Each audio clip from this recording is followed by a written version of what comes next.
I'm Angela Kelly Robeck, host of the Empowered Principal Podcast, a part of the Education Podcast Network, just like the show you're listening to now. Shows on the network are individually owned and opinions expressed may not reflect others. Find other education podcasts at edupodcastnetwork.com.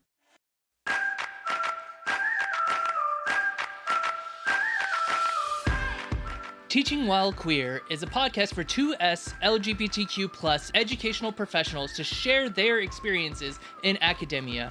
Hi, I'm your host, Brian Stanton, a theater pedagogue and educator in New York City, and my goal is to share stories from around the world from 2S LGBTQ+ educators. I hope you enjoy Teaching While Queer.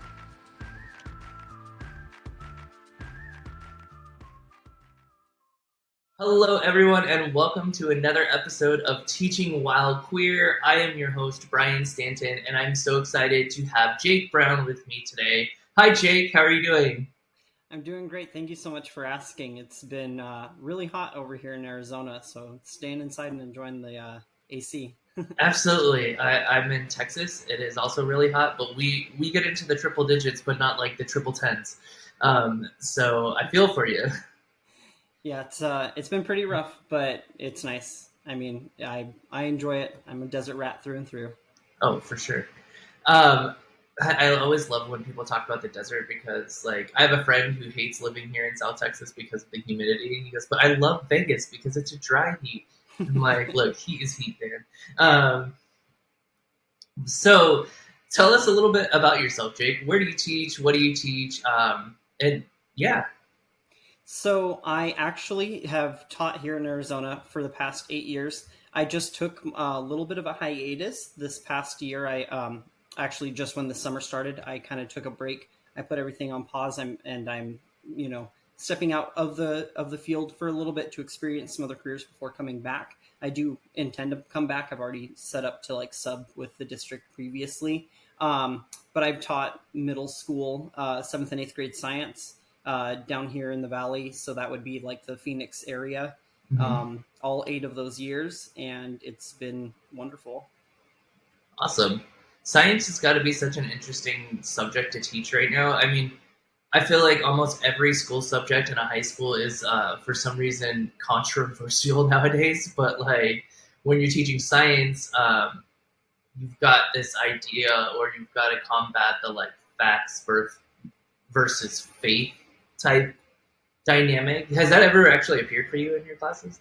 You'd be surprised. It really hasn't. I always expected it to be something that I would encounter where maybe I'd have issues between what somebody believes faith-wise versus what their science was. But also, I think that with the way that I would generally approach things, it wouldn't lead to them having to deal with that conflict too much. And so I guess something that I had always done was when teaching science, especially when we're at the very beginning of the year, is I tell them the importance of religion to science as a whole, because a lot of our previous most successful scientists, Galileo and things like that, were all members of the church. And part of the reason, and I mean, we're talking Gregor Mendel. Father of biology. Yeah, and that's one of those things where it's worth noting that they were in a position, they had all the books, they had all the money, and so they were the ones who were able to do the research. And it was often in pursuit of faith. And so I always tell my students, if you're having that conundrum or that quandary, that's how you should approach it, is go with it with science and use science to try to affirm that faith as opposed to destroy it. So I think that's so interesting, because I think you're absolutely correct in the fact that science did come out of answering the question, why are we here? Mm-hmm. Right? And that's the same question that you're asking when you are going to a faith-based organization. So what an interesting way to tie that in. And honestly, I also thought that you probably have to deal with a little bit more, but that's because of my own, I am aware of the social politic standpoint of Arizona, just like in Texas, where things can get very heated really quickly. And so it's good to know that these perceptions that we have from viewing things from the outside aren't exactly what's happening in the world. I know that I've had that experience with people. I'm from California, so when things happen in Texas that they don't like. They're like, "Oh, Texans, what are you doing?" And it's all like it's the Texans' faults, and I'm like, y'all don't even know what you're talking about. Like, you're not even here. So that is it's a good perspective to know that like what we see, whether it be from the news or whatever, that like that might not actually be the reality of what's happening in that world. But anyways, thanks for going on that tangent with me. It just popped in my brain as we were talking. Can we go back in time and maybe talk about your journey as a queer youth? Sure. So this is actually kind of where what you asked leads into that. I grew up in a very small, very Catholic mining town here in Arizona.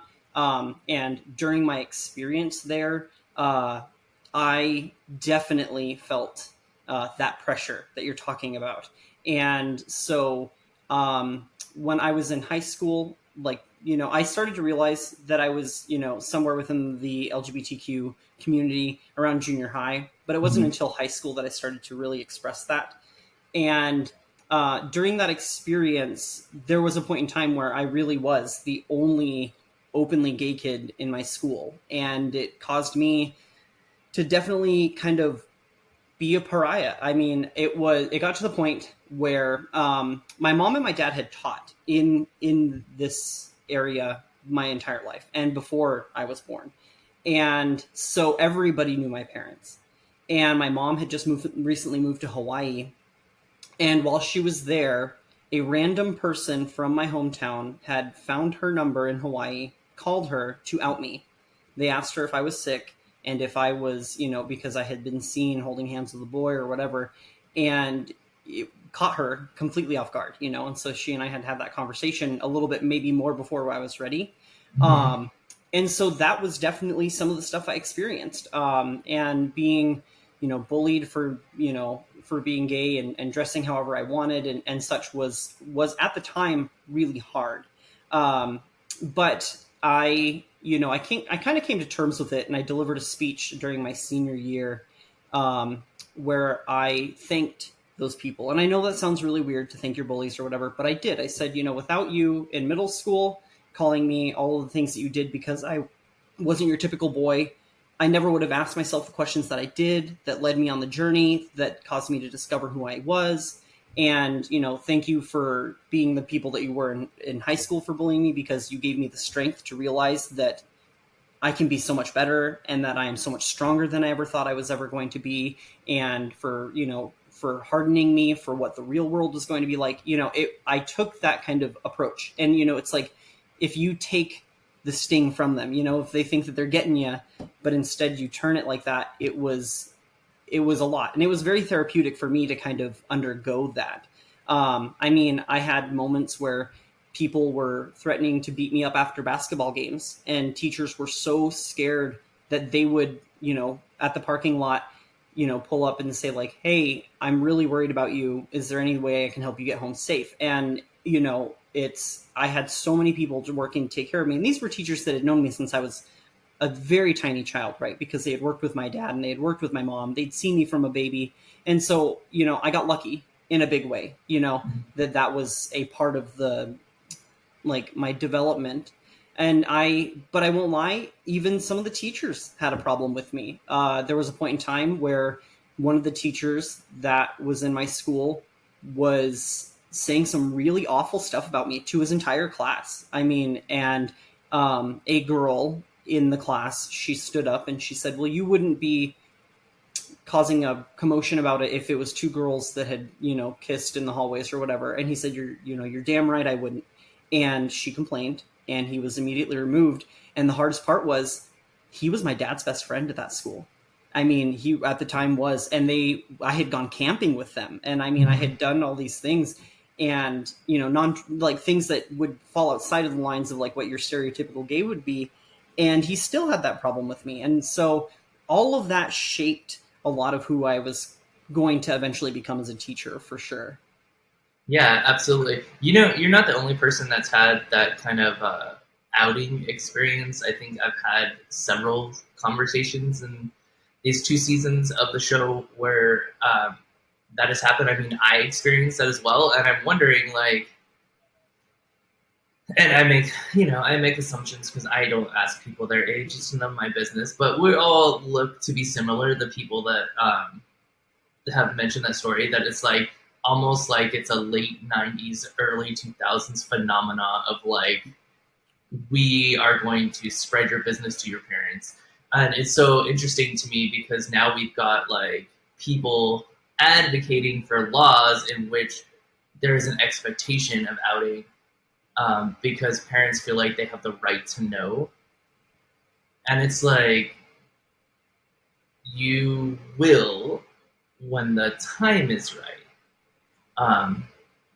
And so it's so interesting to me how many stories I hear of people being outed, because I went through that, a friend of mine went through that, you went through that. And it's all around the same time period. Yeah, well, and I think that if you want kind of my like armchair psychology kind of thing, Sure. would be the cell phones. I really think that with the introduction of cell phones and social media, that your parents, like my mom, who was literally across a giant ocean. I mean, she was so far away, but she was that accessible, right? Just because they knew all they had to do was find that that one cell phone number or that one Facebook profile or whatever it is.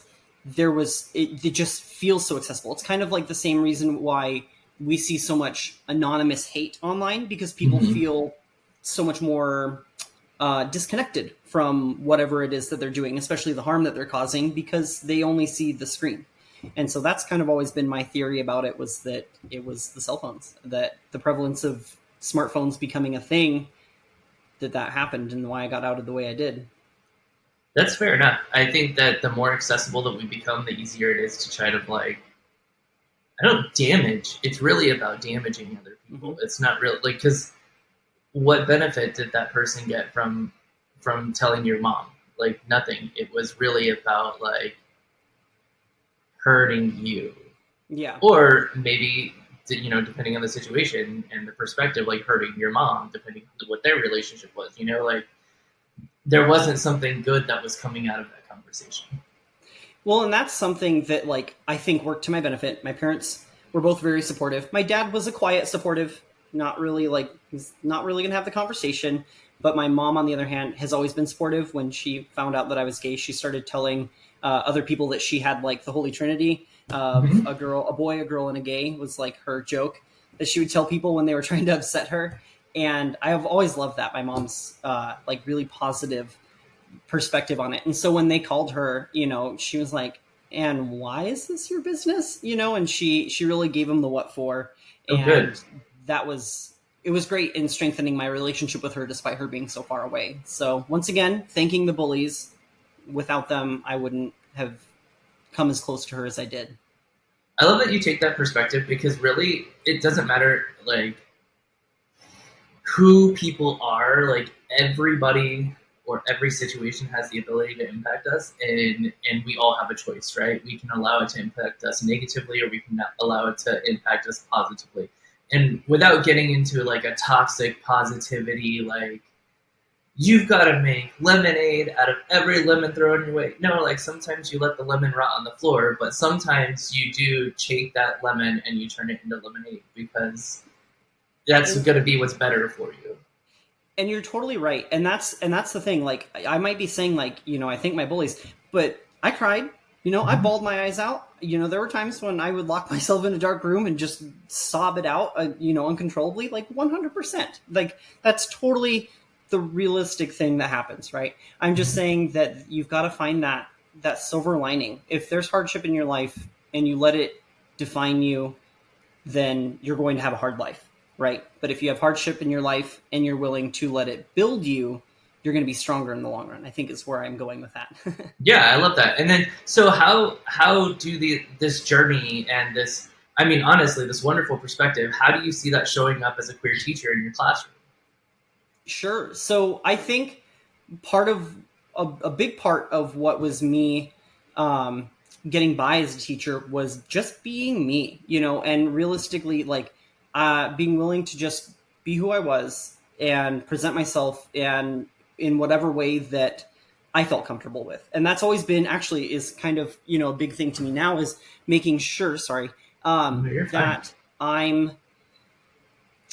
comfortable, especially in what I wear. I like to definitely have a lot of my personality in what I wear. And in my classroom too, I had a whole corner dedicated to Funko figures of everything that I liked, every genre of movies. So like horror movies, all my horror movie villains and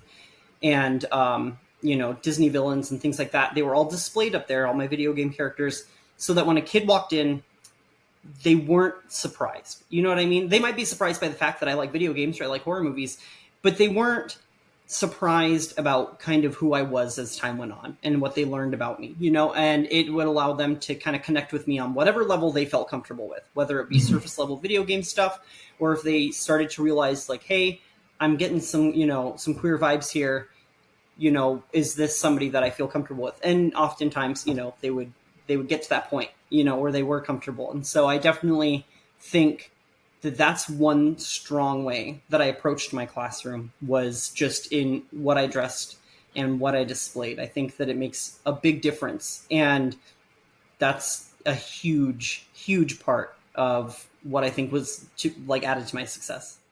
What I think is so interesting is that on Instagram, you can see all of these perfectly put together classrooms with vinyl wood planking on the walls, and they made it feel really cozy and at home. But there's literally no personality for the teacher. I have no idea who this teacher is.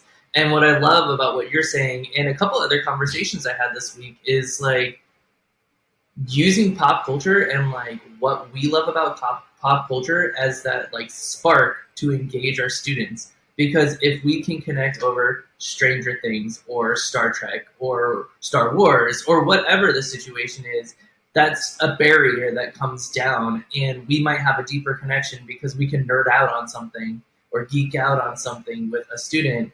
Then if we're but I made this classroom so welcoming, and I've got ivy on the walls. I just think it's so interesting how this perception of what the classroom is supposed to look like is devoid of the personality of the teacher. Well, and I think that comes from years of people being afraid of parents. I think that there's always been that worry, if you, for example, when I was a kid, 3rd grade, Harry Potter was a big no-no, right? We started reading it, we got through 2 chapters, and then all of a sudden all the parents came through and said, absolutely not, no witchcraft in my schools. And God forbid, because it was so great. Yeah. And I understand that Harry Potter has its controversies, right? I do get that and everything. But what I mean is it was so strong at building readers, and we can't discredit that. It really was. It grew with the population and everything. And so you have this whole group of parents that were so caught up in just the witches and wizards that they refused to accept that there was the nugget of greatness there to help kids read and get them interested in reading and keep them reading for whatever it was, 10 years as the series was produced. So, I think that that's sometimes where that classroom devoidness comes from. That sanitization is that you have folks who are worried that if they do present themselves in a way that parents are going to be angry. And, I won't lie. I thought about that when I was putting up my little, Chucky Funko there, with this little bloodstained knife or whatever. I was worried. I thought to myself, somebody might have a problem with that. But I was surprised that more often than not, parents would come up to me and they would be the ones who were excited, or they would say oh, my kid loves horror movies. I cannot wait till they are getting the chance to talk to you about it. And it was great, and so I definitely think that it also allowed me to, if a parent really didn't like my vibe when they walked in, they had no problem telling admin, hey, I want my kid changed. That did happen once in a while. Mm-hmm. And so everybody wins. You know what I mean? Those parents ended up getting their kid to another teacher who might better suit what they want.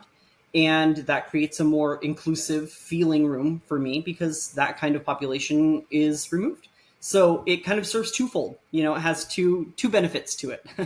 Absolutely. I think that there's so much to be said about that. I mean, teachers have a little bit of sway and whatnot, but really the parents have a lot of power in education. And so I'm fully a proponent of, if you don't like a teacher, switch your kid out of the class. Mm-hmm. But don't go on a tirade about how that teacher needs to be fired or whatever, because that's none of your business. But if you don't like a teacher, you don't have to engage with the teacher. They just switch the class. Yeah. I mean, it's very seldom. I mean, in cases of like, I don't know, AP psychology or something where it's like a one class period in a day that one teacher is teaching, you might have an issue. But for the majority of general education and elective classes, like you can switch to another teacher. It's no big deal. Yeah, totally. And that is something that I think I always tell my kids. I'm like, they come in, they'd complain about whatever it was.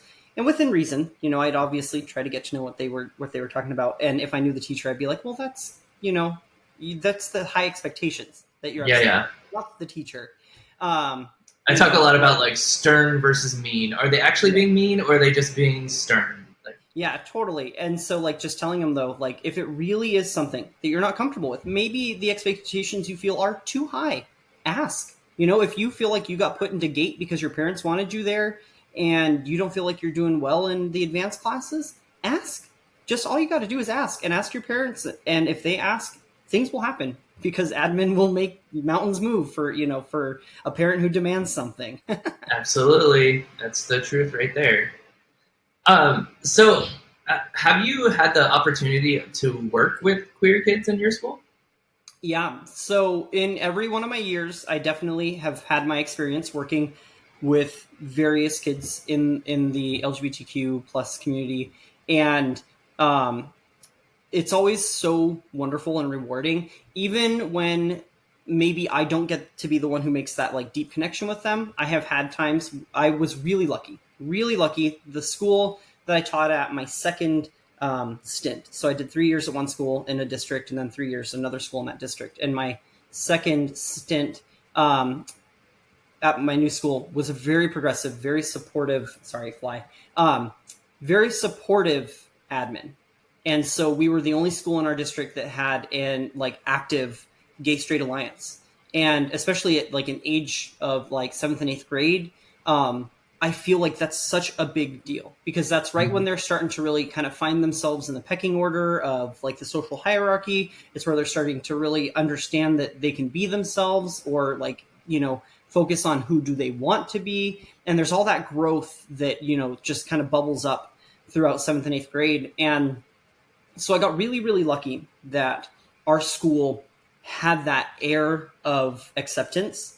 And so oftentimes, at this second school, I was so lucky because kids were really oftentimes very open with themselves. And I have had seen kind of a growing acceptance amongst everybody. It wasn't really something that people were using to tease or taunt about anymore.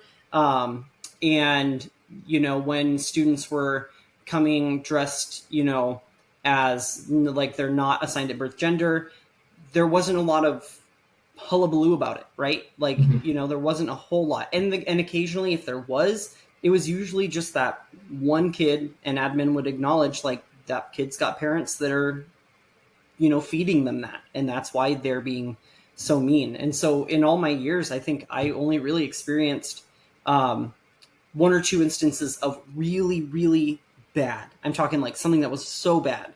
But other than that, it was the stereotypical 7th, 8th grade, like taunting, teasing. That's gay. Yeah. But, I was definitely lucky. And something that I would like to bring up is a part of what I did to connect with a subsection of the LGBTQ plus community. And that's the furry community. I am part of the furry community, and for those who don't like know or understand where it was, I've had to have this conversation plenty of times, even with my admin. And I like to explain that the furry community and what it really is oftentimes you'll find people who are not maybe satisfied with who they are, or not comfortable with who they are, or maybe feel too controlled in a certain context. They like to create a persona that embodies who they are in any way. And the animal part is kind of because maybe you have a favorite animal, or maybe you have something that fits your personality, and you roll with that. And so you design this character that then in your online spaces, whether it be like Discord or Twitch or at the cons, and if people actually are in suits, they get to shed who they normally don't like or feel very controlled or muted by, and be who they really want to be. And so I started wearing, it started off with a beanie, and it was a beanie that kind of has like hyena design on it and has big ears. And I wore a hoodie that has hyenas all over it. Obviously, hyenas is my animal. And my admin were really kind of nervous at first, to put it lightly. And so I remember coming in one day, and one of them, she decided to talk to me, and she said, I don't know how comfortable, I am, or with parents are going to be with this. And I said, here's where I'm going to tell you, you need to back off because you don't understand. I explained it to her the exact same way that I just explained it to you, and how, you'd be surprised. There are a lot of furs in the military because they get so forced into being in a box, right, that they like to escape that. And so I explained to her that way. And I said, you have kids right now who are part of this community who feel like nobody gets it, that there's not a single adult, if they were to be open about being a furry or whatever to an adult, their parents would lose their minds. Their friends may not understand. You have these kids who don't have anyone.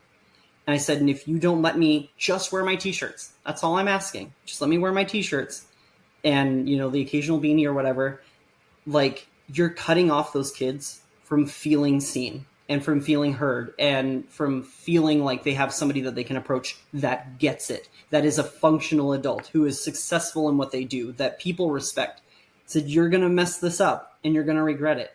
And at that point, all 4 of my admin were on board. And it got to this point where we were bringing in, like, sometimes if a kid was with our counselor and expressing, that they were a part of the community and were struggling with something or whatever, she'd bring them down to my room and introduce them to me. And it was so nice to just be an adult with a smile and be able to be there and care and make them feel seen and respected. And you'd be surprised. I mean, the thing about those kids too is that they're artistic usually, right? And they make beautiful art. And I've seen over the years, when on Zoom, we had one kid who was so proud of making her very first fursuit mask that they wore it in a Zoom meeting. And once again, that distance, right, from being online.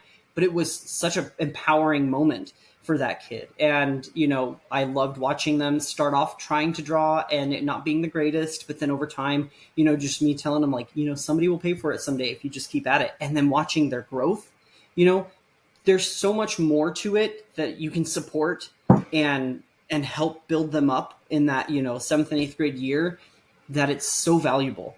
And so I definitely think that that was probably my biggest role that I played in connecting with, the LGBTQ plus students, was through that. And I say that because oftentimes there's that intersection of, the furry fandom and the LGBTQ plus community. Right. Because it's not exclusively LGBTQ. Correct. Though, like, some might argue, like, a queer theory, right? If you go to the philosophers, might argue that anything that defies heteronormativity is queer. But, like, there are plenty of cisgender heterosexual people who are in the furry community. Now, something that I find really interesting and would like your perspective on is that these sensationalized stories have been coming out over the last few years of, like, this kid has requested to be identified as a cat and uses a cat box and, like, eats cat food at lunch and whatnot, which I believe is sensationalized, like, indeed, like, sensationalized. But what is your, like, how would you combat that in a situation where, like, what if a parent came to your admin and was like, that teacher has hyena ears on, what the heck? Like, and, it's so easy for people to focus on sex, even when there's nothing involved in that realm. And I think that because furry falls for some under, like, the fetish realm, that's a hard sell. And I think it's super cool that you were able to talk to your admin in a very respectful way and whatnot. But I don't know. There are some people who are not rational.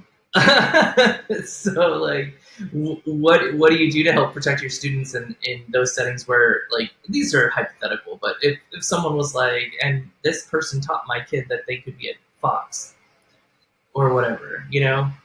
Well, so definitely, like, when it comes to like those sensationalizations, which they totally are, I'm going to remind like each and every person who's out there listening right now that you know for a fact that you had a totally interesting kid when you were in 7th or 8th grade who said that moving your arms like this as you ran made you run faster because it was like a cheetah or something. You know, there was the kid who sat in the corner and occasionally made a hissing sound when they were mad, right? Mm-hmm. We've all experienced that like level of like strangeness in our own experience as students. And you can't deny it. No matter what your age is, you know for a fact that you've experienced somebody who is strange. And that's all they're doing, is that they're taking somebody who is doing something that's a little bit outside the norm and will grow out of, it's worth noting, they will grow out of those moments, you know, and become completely functional adults. They all have, you know, I know the cheetah girl. She's still, you know, I've seen her. She's doing just fine. She's not running like that anymore, right? They will grow out of those moments, right? So then they just try to take that and sensationalize it in order to upset people and make people think that public education is this like completely, you know, unadulterated free range zone where kids are just, you know, running amok doing whatever it is that they please. And that is obviously not the truth. Anybody who's been in public education can tell you that that's the case.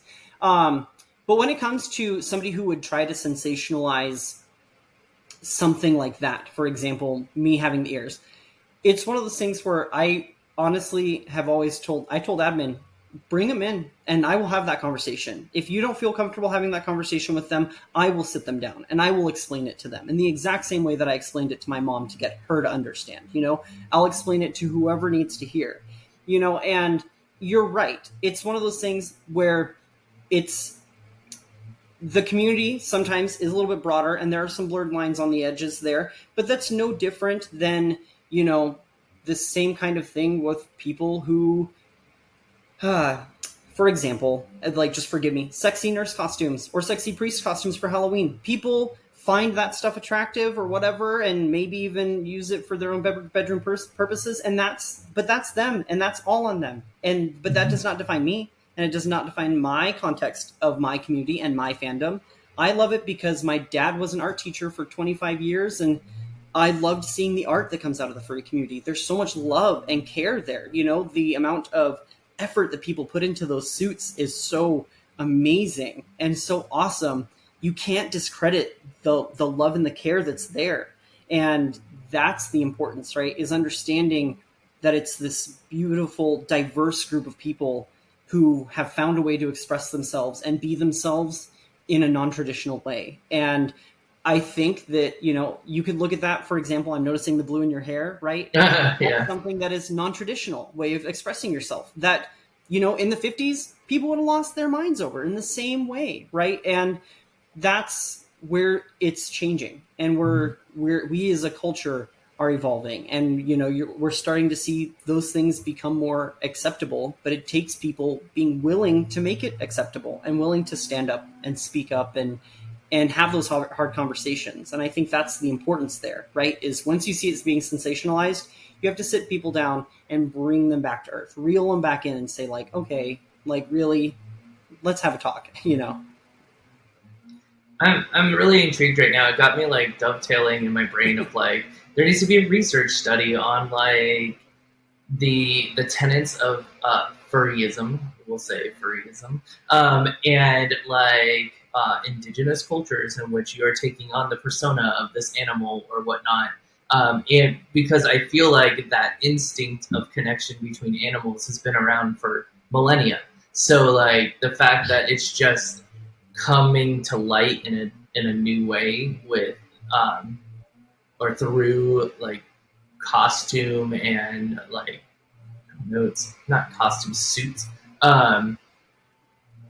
is so interesting to me. Like I want someone to study like the history, like, and if it could be connected back to those things. Well, and it's also worth, I'm not I'm not sure if you can hear the lawn or the leaf blower that's going on. So if you can, I apologize. But something that I also think is important that people also should realize. I, being, gay male, experienced, in going through the online dating realm, I felt very unattractive. I was called all sorts of things. People, the moment that they would see my face picture, they'd block me. It was this awful experience. It really felt terrible. It was so dejecting. And I had taken a bit of a hiatus from the furry community and I had gone to my first con. And because of the persona that you build and being in suit or not, and being online and just people seeing your avatar there, it was so different because I had people who were expressing genuine interest in me as a person. And I felt beautiful and I felt accepted and I felt loved and appreciated in a way that was so far outside of what I was used to experiencing out of like the traditional like online gay community, that was kind of one of those moments too where I was like, as a teacher, like our students should feel appreciated like this. Mm-hmm. And oftentimes, they're, like I said, people who are in the furry community, oftentimes it's because there's something they don't like about themselves. And so to let them feel appreciated for all of the other wonderful things about themselves so that they can forget, even just for the tiniest second, that there's something that they don't like about themselves is so important. And to take that away from anybody would be such a bummer. I don't know how else to word it. It would just be such a bummer. And that's why I like to handle it the way that I did. But like I said, I wasn't overt about it. I didn't walk in and shout to my students, hey, I'm a furry. It was, I wore the t-shirts, and occasionally a kid would be like, he has worn 3 t-shirts with hyenas on him in the past week. Something is up, Mm-hmm. And then at their own pace, somebody might ask, and I'd just say, you know what, I am, and that's that. Or if they would ask really loud in the class, I would say, would it change your opinion of me if I was? You've already enjoyed my class this far. Does it change that? Mm-hmm. And challenging them in that way and making them realize, oh, well, I do enjoy his class. I do enjoy all the things that we do. I like him as a person. I guess it doesn't, you would not believe how many times in my conversations saying that, would it change anything? And they go, no, I guess not. And you're like, all right, moving on. Yeah. There's one thing you pointed out that I just I want to reiterate because I think that it's so important, is that the bullies don't leave when you focus on your own community. And so you're absolutely correct in that online dating or app dating in the queer community is rife full of racism and just anti-isms. They're no fats, no femmes, we want, hyper masculine people. It's almost like a plea for heteronormativity. It's wild. And so being able to find your own space where you are accepted and treated, beautiful or handsome, if that's whatever your preference of terminology is so important, because it's not just a given. It's not just okay, I'm a part of the queer community now and all the gay people think I'm cute. Nah, there are some real buttheads out there who will say some very horrible things that they're almost worse than the heterosexual cisgender bullies that people deal with in high school. And that's actually, it brought back kind of a core memory here, that something that my school specifically, that I was at, did up until recently, up until things started to get really, really kind of aggressive in the political sense in Arizona, mm-hmm. we would do a thing called Mini Town. And it was this awesome thing. We'd collect up, and it was an opt-in, not an opt-out. So, you had to opt into going to Mini Town. And it was a social emotional camp. We would take the kids up, into the mountains, and we'd get into some cabins, and we would go through all of these things, one of the coolest exercises. And I won't lie, I never thought as a full-grown adult that I would lose my mind and cry so much, but they would have us take and write the worst thing you'd ever been called on a t-shirt. And the kids do it too. And we tell them you're here, this is understandable.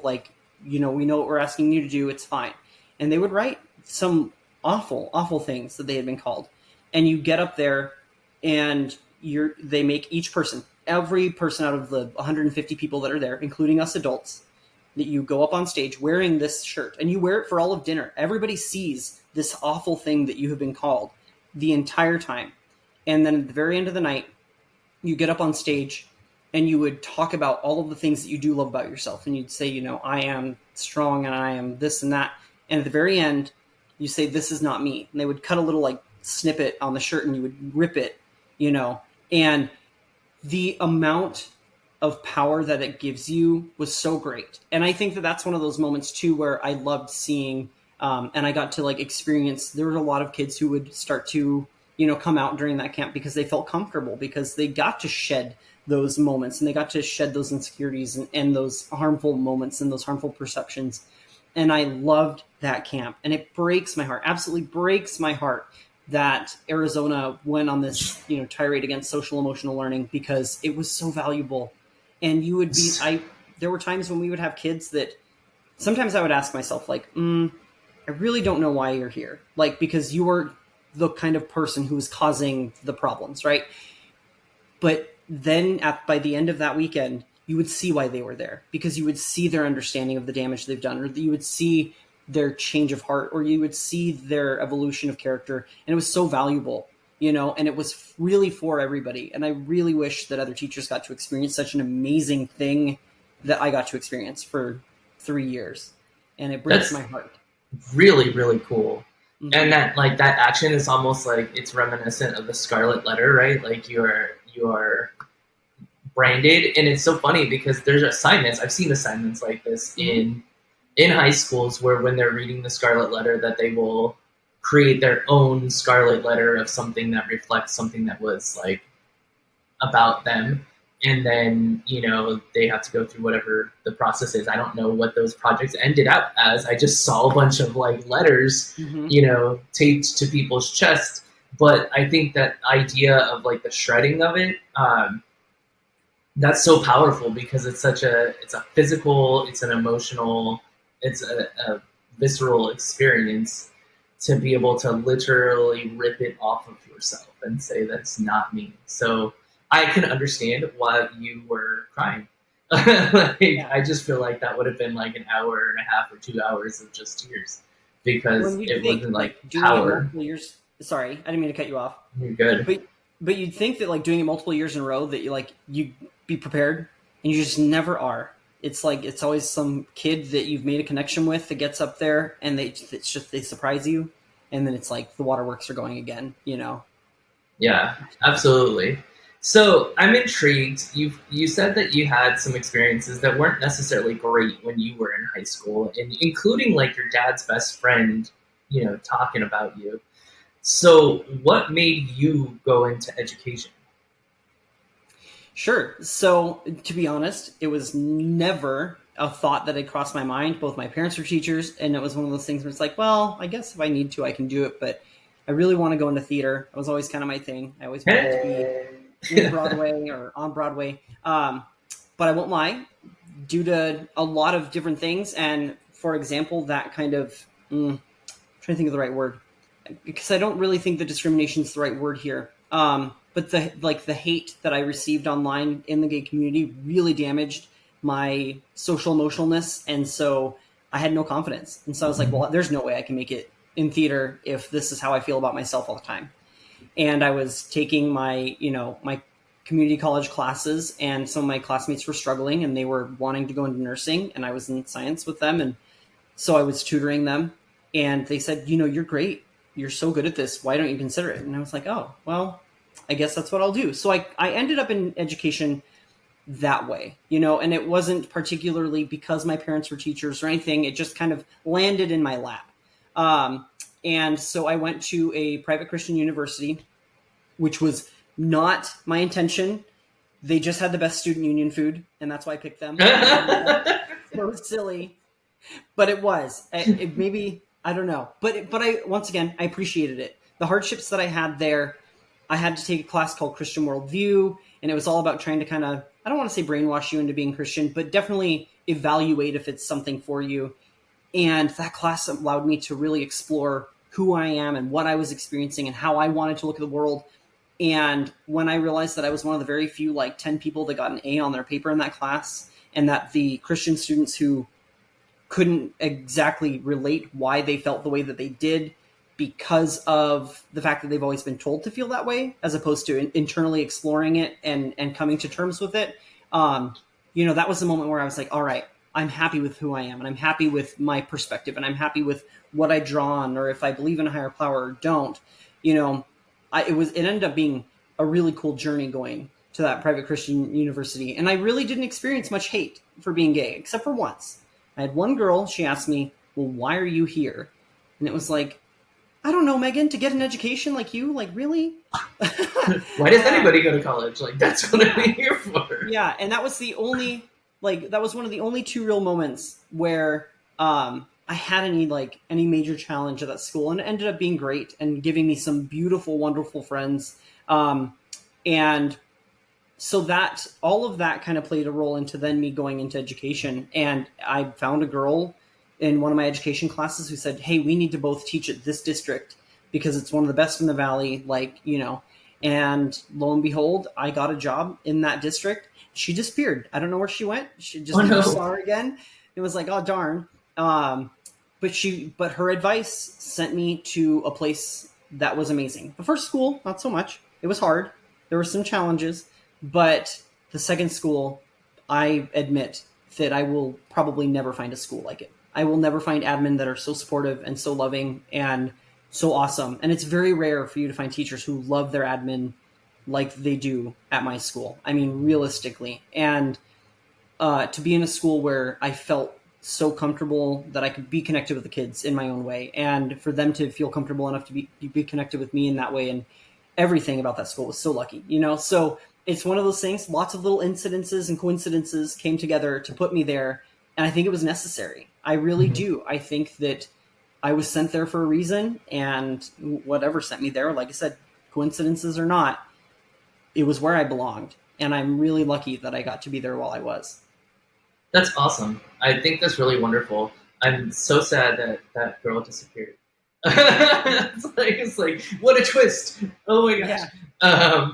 But one last question for you is thinking about like the way society is right now, and you talked a lot about social emotional learning and that it's kind of being pulled back upon, right? Mm-hmm. So what are the things that educators, administrators, parents, what are things that we can do to make school more inclusive for LGBTQ students? I think the three things for me are stand up. When you do face adversity, stand up. One of the things about that previous school that I was at before I ended up at this amazing one that I've been at, I had parents complain that I had mentioned offhand that I had a boyfriend. I said, oh, this weekend we did this. We went across the mountains and we found some beautiful stones and it relates to our lesson. Whatever it was, I can't remember. But they complained about that. And admin said, you can't say that you have a boyfriend. And I stood up and I said, if so-and-so can have, a picture of her wedding in her classroom and can wear a cross and wear her wedding ring, then I can mention that I have a boyfriend. And I said, if you continue on this path, and I said, you have full right to do so, I said, I will call every news outlet that will listen. And I said, don't think I won't.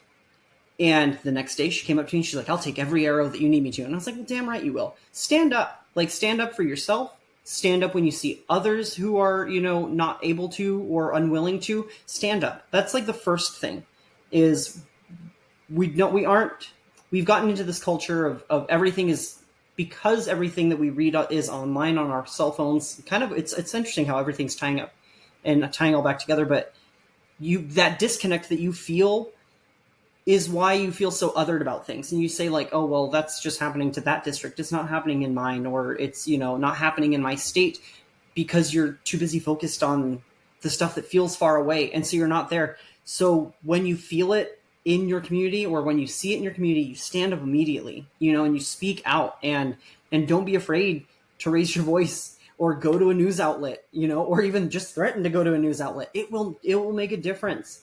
And the other part is being yourself, being your true, honest to God, genuine, authentic self. I definitely feel like the connections that I have made are so lasting.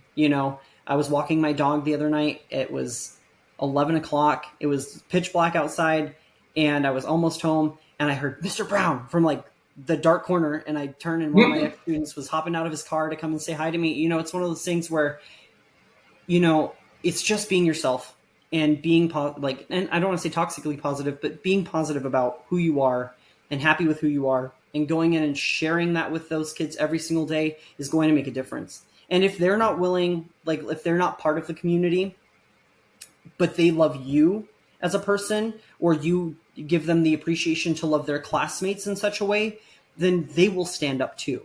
It's about building that. So the more that you're your authentic self and you allow others to be their authentic selves, and you build that culture in your room, you're going to create a whole group of people who are willing to stand up for what is right. And that's what matters. This is so interesting. I was at a Comic-Con last week or the week before here in San Antonio, and there was a Luigi walking around, and I was like, that guy looks familiar.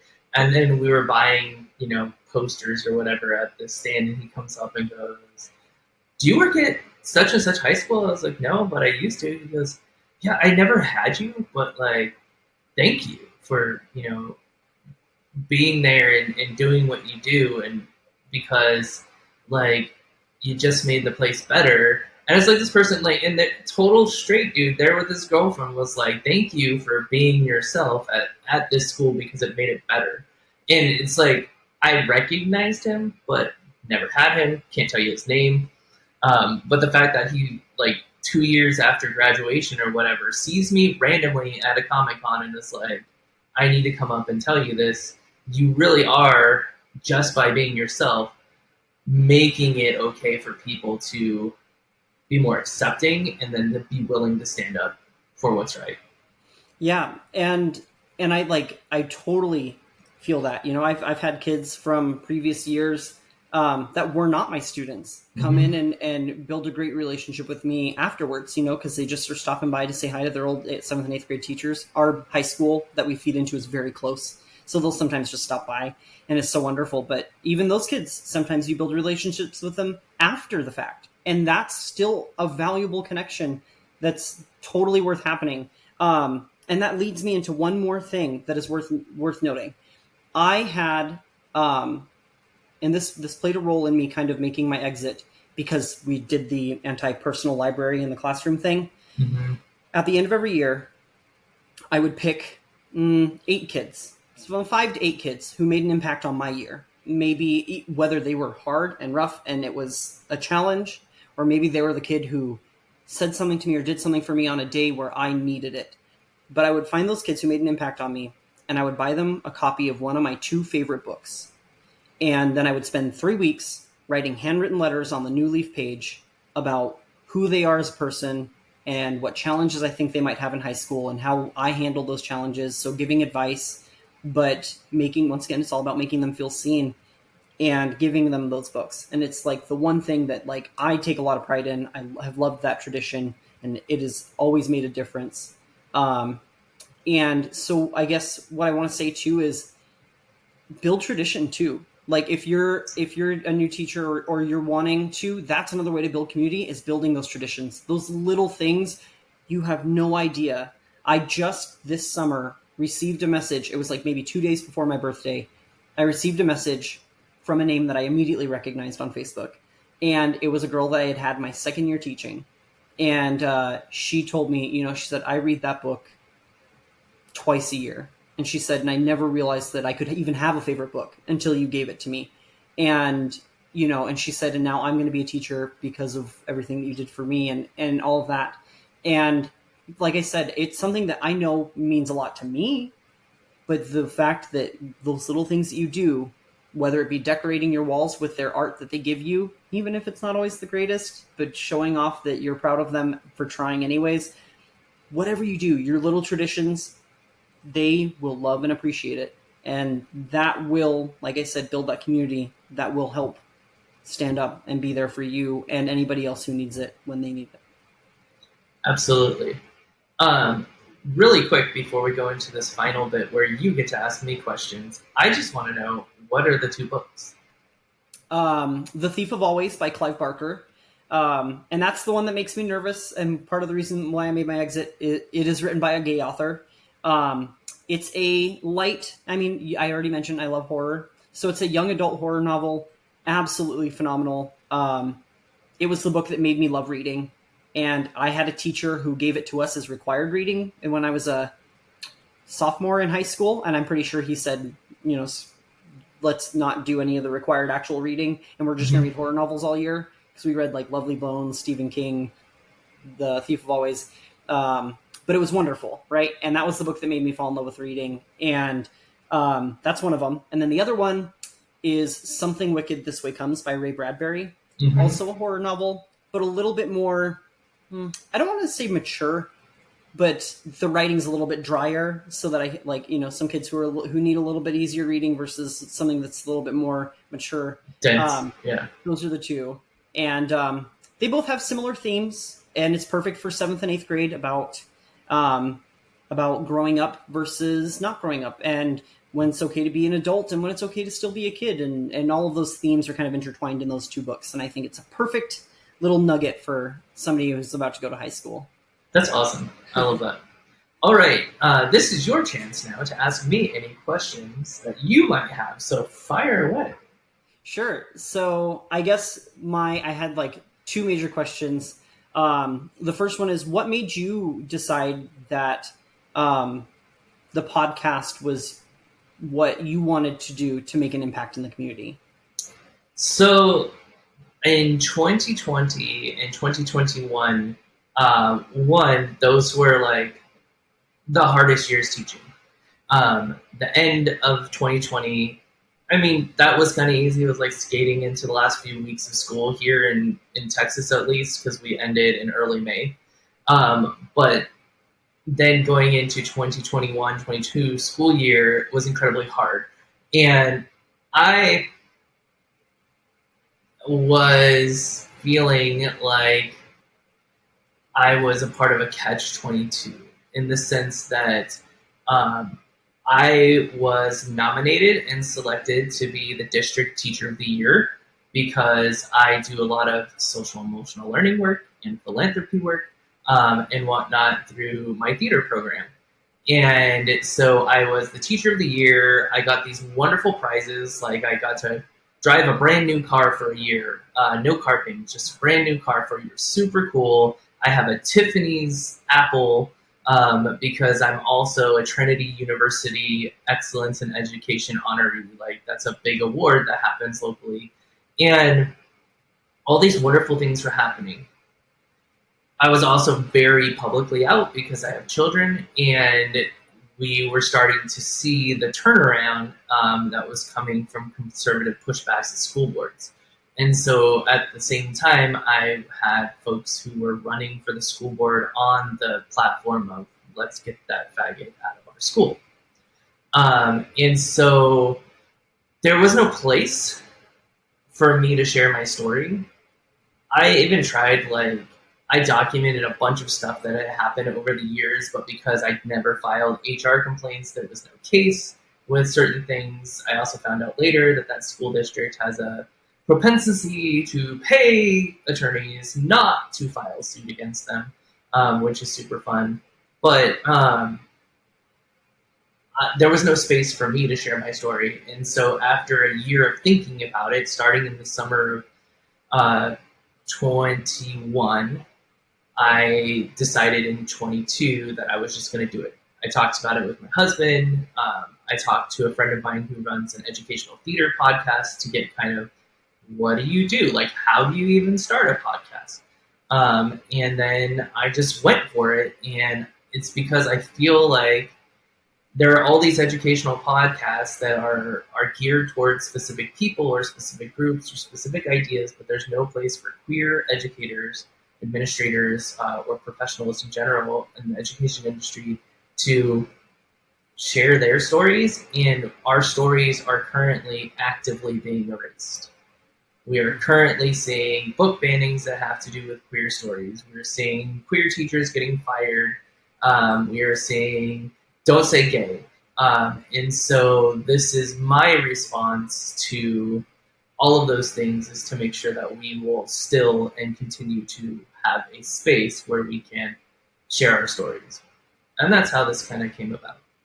And now here we are, season 2, and I couldn't be more pleased because I get the privilege of like getting to know all these people from around the world, because I've talked with people from other countries. So it's just really, it's really neat because I get to learn about people and I get to have shared experience with people. And some of these folks like have become closer friends than, you know, some people that I had previously. So it's really like, it's a labor of love, because podcasting isn't really about making money. It's really about just providing the space. And so I don't know, I'm just really pleased with it. And it all came out of wanting to share my story and not having a space to share it. Thanks for asking. I love that. What's the other question? Yeah, thank you. I just absolutely love that. And I can't wait to see season 2 and really like hear other people's stories and hear their experiences and find what I relate with and the things that I don't, and learn from them. I think that that's going to be so wonderful for me. And I hope that all of your, you know, listeners or watchers, depending, find that, you know, that they get something, even the smallest thing that they can grow with. You know, you're always learning. Yeah, absolutely. Well, folks, it has been a really great episode. I want to thank you, Jake, for being on Teaching While Queer. I really appreciate it. I've really enjoyed our time together today. Yeah, thank you for having me. I appreciate it. Yeah, no problem. Everybody else, have a great day. Thank you for tuning in. Bye.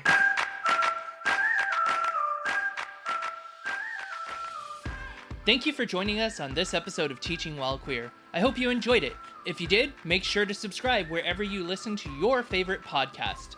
Leave a review, and that would help out tremendously. You can also support the podcast by going to www.teachingwhilequeer.com and hit support the show. Thanks so much, and have a great day.